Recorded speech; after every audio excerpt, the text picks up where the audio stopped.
So I'm here with Machete. Machete, how old are you? 48.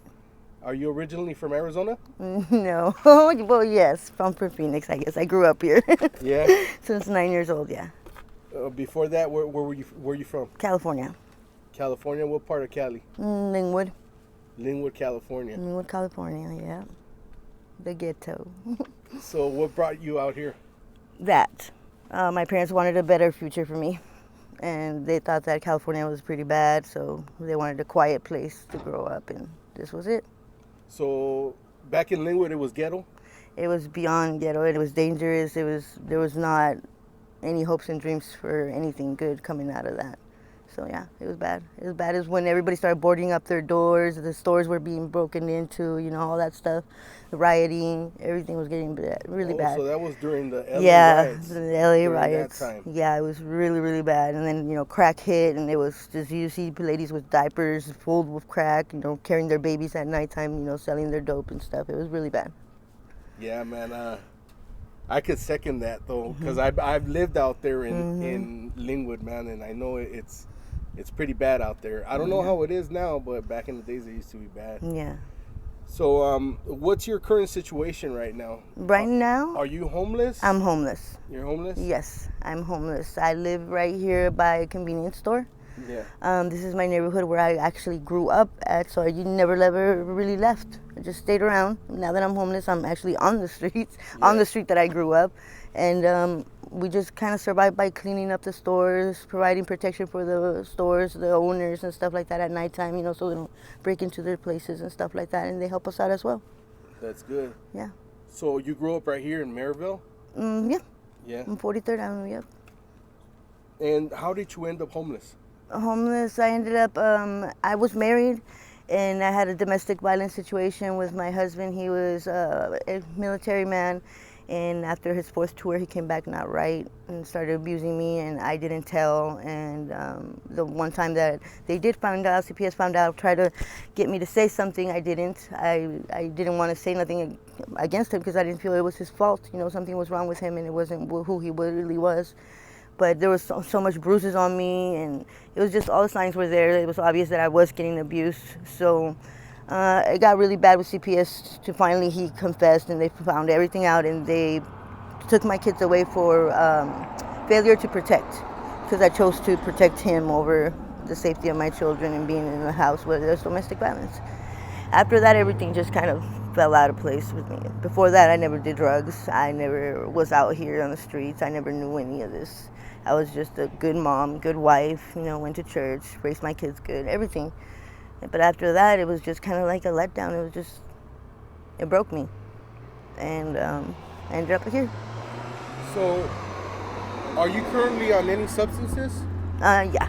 What do you mess with? I mess with fentanyl pills. Is that blues? Mm-hmm. How long have you been messing with the blues? For about 2 years now. 2 years. There was an incident 2 years ago where a person here by an alley hit me in the face with a bat 6 times, and then dragged me to a corner and was about to rape me unconscious as he was chewing on my hand, making sure that I was not coming to and waking up. Yeah. He was making sure yeah, you were that faking. wasn't faking. Basically, while he was on top of me unzipping my shorts.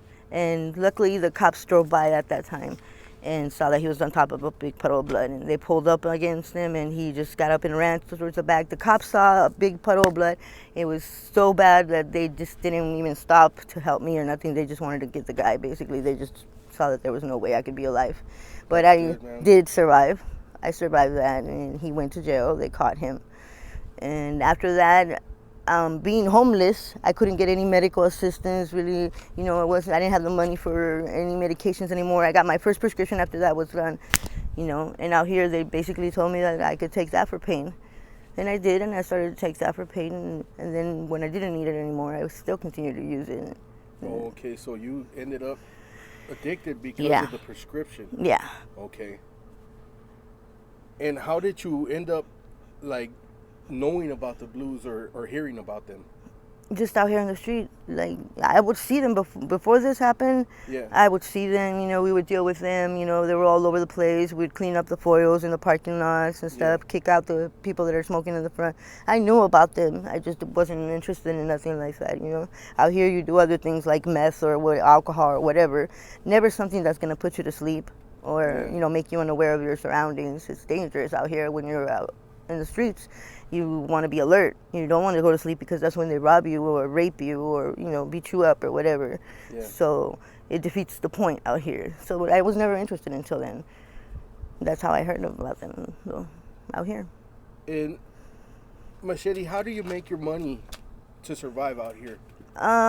Different ways. I mean, good ways, bad ways. Everything that comes my way, I take it. Yeah. I go clean houses. I take care of a couple older people that need help and assistance in their homes. I go help them. They know me from here, the community.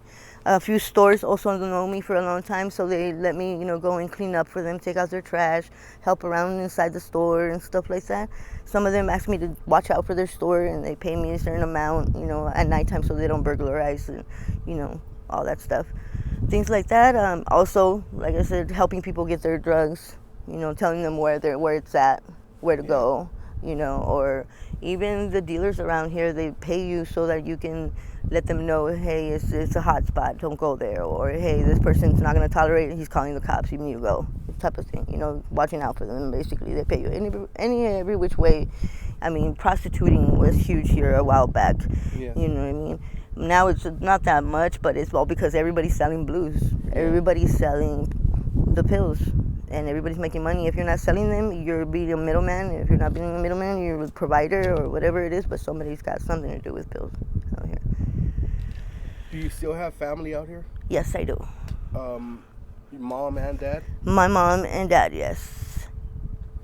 What do they say about your situation? My mom, I stopped having any contact with my family when I decided to come and hit the streets, basically. When I started doing drugs and all that stuff, that's when I couldn't be around them because they're so perfect and so good and so wholesome like we were, and I was no longer like that. So I didn't belong. I didn't feel like they understood me or like I was going to taint them and like bring all the ugliness that I have into their okay circle of life and stuff, and I didn't want to do that.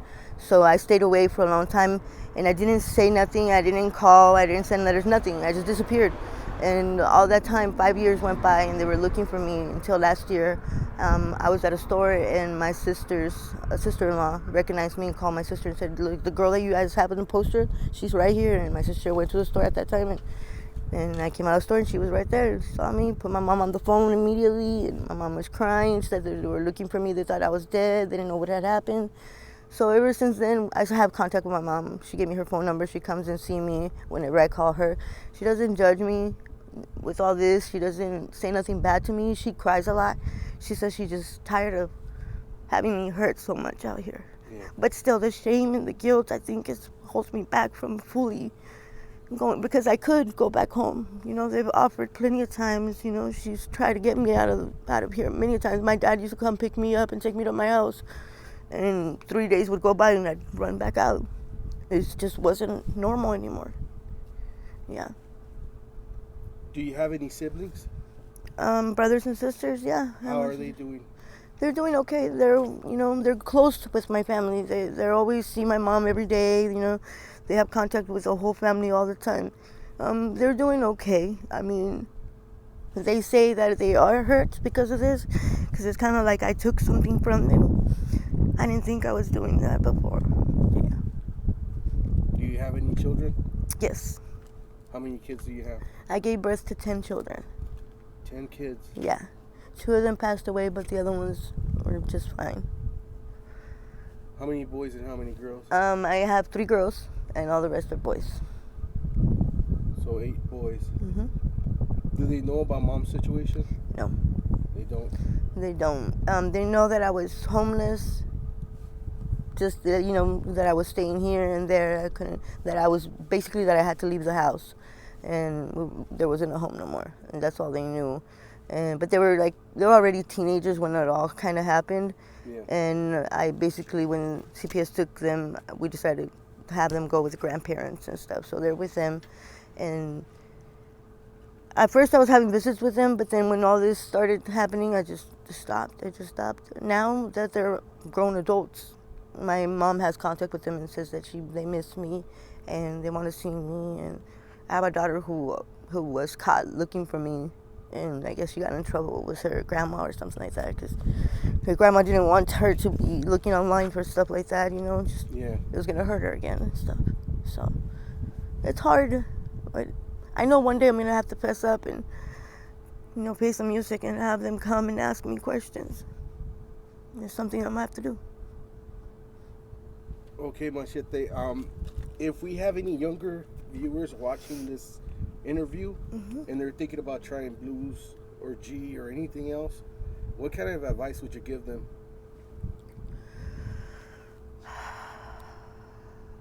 Just don't. It's a nightmare that never ends. It's a black hole that will swallow you. You will not be able to get out.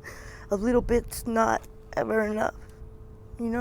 It's never going to stop. You're never going to have control of it. I promise you, once you start riding down that slope, you just cannot stop. It's either going to end up in jail or in death in the hospital, but it's never going to get you somewhere good and positive. And there's only one life in this world. Only one life. And shortly, it eats everything around you up, and it's gone. Once it's gone, it's gone. The trust, the hope, the dreams, the relationships, the family, everything. Once it's gone, and that's it. And it's not worth it. No high is ever worth all this. It's not easy out here. It's extremely painful. It's extremely scary. Horrible things that no human should ever endure or face happen because of this. Only because of this, not because it doesn't happen to people who don't do drugs. It happens to the people who do. It's the consequences of it. So just outweigh your consequences and the pros and cons, and believe me, it's not worth it. It's not. Machete, if one of your family members, one of your loved ones gets to see this interview, what would you like to tell them? I'm sorry. I'm very sorry that I did try them and I ended up in this black hole that I can't get out of. And I'm sorry for thinking that I was doing them a good by staying away. Instead, I just robbed them of a lot. I'm so sorry. I wish I could take it back. But like I said, once it's gone, it's gone. I always have to live with this. Gotta try to make the best of it, but it'll never be what it could have been. That's it. Okay, Machete. Thank you for the interview. And are you okay with me using it on my YouTube channel? Yes, of course. Thank you. I appreciate it. All right, Machete, really quick. Just in case one of my subscribers wants to get a hold of you for a donation, a job offer, anything like that, do you have any social media where they can get in contact with you? Yes, I have a Facebook. It's under E.V. Wagner. I have an email, evwagner@yahoo.com. Okay, can you spell it out? E-V-Y, W-A-G-N-E-R at yahoo.com. All right, thank you. Appreciate it.